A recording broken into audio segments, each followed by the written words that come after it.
Olá pessoal, eu estou aqui novamente no Sangrador do Açude, onde que popularmente a gente conhece como as grutas, apesar de não ter cavernas, nada disso. É desde que a gente chegou aqui, esse espaço é conhecido assim por gruta. Vocês podem ver aqui as pedras cortadas, um pouquinho de água. E esse Sangrador do Açude é o mesmo local onde eu gravei já alguns vídeos. Dentre eles está o da noiva, a noiva do Sangrador. Também está o do Gaxinim. E bem ali na frente é o Poço do Gaxinim, logo após essas pedras de Jurema ali, ó. O Poço do Gaxinim. Inclusive o Gaxinim é o guardião desse local aqui, como eu já registrei em outros vídeos. E mais na frente, onde tem, depois daquela Jurema caída, deitada, eu gravei também o do Encantado de Pedra. E provavelmente tenho gravado outros vídeos que eu não consigo lembrar agora no momento, aqui nesse Sangrador. E hoje o que eu venho gravar, o que eu venho registrar, ele não se trata de um relato de experiência mística, não se trata de uma narrativa de algum encantado, mas sim de uma narrativa, na verdade um relato de experiência, de convivência com o semiárido, com o sertão e tudo. Hoje a gente vê esse poço aqui, exatamente esse que eu estou, que é o maior de todos os poços daqui da gruta. O mais fundo, talvez seja o Poço do Gaxinim, que é logo ali onde termina o riachozinho para cá. Mas aqui é o mais largo e o mais extenso. E hoje ele praticamente está abandonado, ó. A gente vê plantas caídas dentro. A gente vê o água-pé nascendo, ó, as florzinhas amarelas de água-pé, que é bonito, não vamos negar que não é. Cardeiros. Subindo para cá a gente vê várias cardeiras, jurema, sabiá. Os galhos caídos dentro. Folhas secas, banhando água, que apesar do vento estar levando para lá, essa água corre no outro sentido.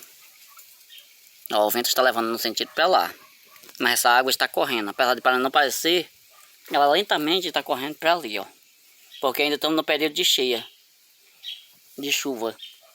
E esse mês de maio, apesar de ter passado, de ainda não ter chovido forte, choveu o suficiente no resto do ano para poder ter um cursozinho de água aqui. Hoje ele se encontra assim, mas por volta de 98, ou foi 99, ou 97, por aí mais ou menos, 1997 para 1999. Houve uma seca aqui nessa região, que o açude que fica logo atrás dessa barreira, tem alguns metros, tem a parede do açude e no outro lado tem um açude.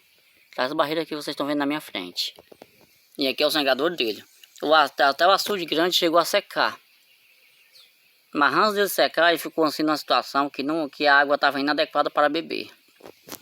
E os únicos cantos que tinha água para beber que a gente sabia era depois da serra, que fica a mais de 5 km, lá no Buqueirão, que tem um cacimbão. E a água para lavar roupa, para alimentar os gados, era tirada de um poço que tinha lá na Casa Grande. Nesse tempo, eu acho que as 14 famílias que ainda estavam dividindo a Casa Grande, eu não lembro, ainda estavam. A gente ainda morava na Casa Grande nesse tempo. A gente ainda morava lá na Casa Grande, que eu já gravei um vídeo sobre ela também. Aí foi o casarão onde o pessoal se alojaram nele, até construir as casas e vir morar nas casas próprias. E nesse tempo eram poucas as casas que tinham energia. E ainda não tinha os motores por aqui. Bicicleta era coisa de rico, era pouco. Só quem tinha uma boa condição tinha uma bicicleta ainda nesse tempo, aqui na região. Então poucas pessoas tinham bicicleta. E essa seca deixou a gente praticamente quase sem água. Não sei se foi por causa da estrutura do solo, que é rochosa. Não sei se foi por causa da sombra das árvores.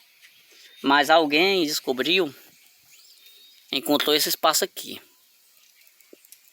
Esse espaço, principalmente, exatamente esse espaço aqui que eu estou gravando aqui para vocês, ó.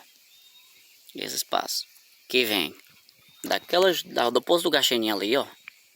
Lá onde tem aquela barreira vermelha, um mato verde, e se estende até aquela jurema baixada ali, ó. Jurema também parece caída, ó.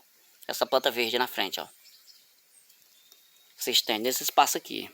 Nesse espaço, tinha mais água que isso aqui. Tinha ainda água reservada mais ou menos da altura daquele barreiro ali, ó. antes de chegar naquelas raízes. Ainda tinha bastante água e era uma água cristalina.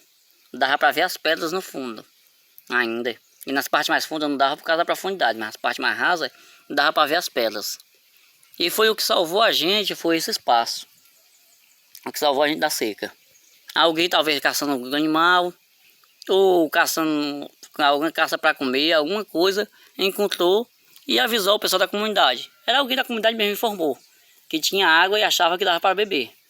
Então a gente vinha pela parede do açude, descia a parede e chegava bem aqui. O nosso canto de descida era exatamente aí, ó. Onde eu tô focando, onde tem esse cardeiro grande aí, ó. Tem um cardeirozinho pequeno e um cardeiro grande. Bem aí, assim, tinha uma varedazinha. Uma varedazinha que a gente descia por ela, enchia os baldes aqui, ó. As crianças levavam os tamborzinhos de 5 litros, de 10 litros. E os adultos levavam, enchiam aqueles baldes grandes mesmo. Os tambor grande, que até hoje de 20 litros. Botava no ombro, voltava, ia lá para casa grande. E para as casas perto, para poder ter água de beber em casa. Hoje em dia está tudo mais fácil, hoje em dia tem as cisternas. Nessa época não existia assistência do governo. O assentamento era praticamente abandonado, a gente sobrevivia da forma que fosse possível. Da caça, da plantação era escassa, mas o que dava para poder a gente juntar do tempo de chuva, a gente juntava. E não tinha cisternas, não tinha água elétrica, energia elétrica, não tinha os motores para puxar água, não tinha carro-pipa. E o nosso meio de sobrevivência foi exatamente esse poço. São memórias de tempo passado que a gente não esquece. Quem viveu esses tempos difíceis não esquece dessa experiência. E é algo que a gente não quer que se perda. É algo que a gente não quer que caia no esquecimento. Experiências que gerações futuras talvez nunca passem por elas. E talvez nunca saiba realmente o que é passar por esses períodos de seca. Porque já temos os açudes grandes que colaboram com a transpiração, a evapotranspiração e colabora com a mudança do tempo. Já temos a assistência social do governo, que na época de seca traz os carros-pipa para as comunidades. Temos o seguro safra, que é uma assistência bem, que quando o inverno não é bom, dá uma contribuição para o agricultor, para ajudar a se manter. E nessa época, nada disso existia. A gente não sabia nem o que era assistência do governo. A gente tinha que sobreviver da forma bruta. Era literalmente sobreviver ao semiárido. Hoje em dia não, hoje em dia nós temos as políticas de sobrevivência com o semiárido. Não é mais sobreviver ao semiárido. Pois era essa a experiência, talvez pareça lamento. Talvez seja um lamento. Mas era isso que eu queria deixar com vocês hoje. Muito obrigado. Até breve. Possivelmente eu trarei outras experiências dessas, dos tempos passados aqui no assentamento. Não é certeza que eu vou trazer, mas se eu tiver a oportunidade eu trarei sim. Agradeço a todos. Quem tiver experiências parecidas, porque eu sei que até hoje em muito canto ainda há comunidades inteiras que passam por necessidades assim. Tem populações inteiras que ainda vivem sem a assistência do governo. E quem tiver acesso a esse vídeo e quiser deixar sua contribuição, seus comentários, suas experiências, sinta-se à vontade e convidado a fazer isso. E até breve com outros conhecimentos, com outras experiências, com outros relatos e o que mais a gente puder fornecer a vocês.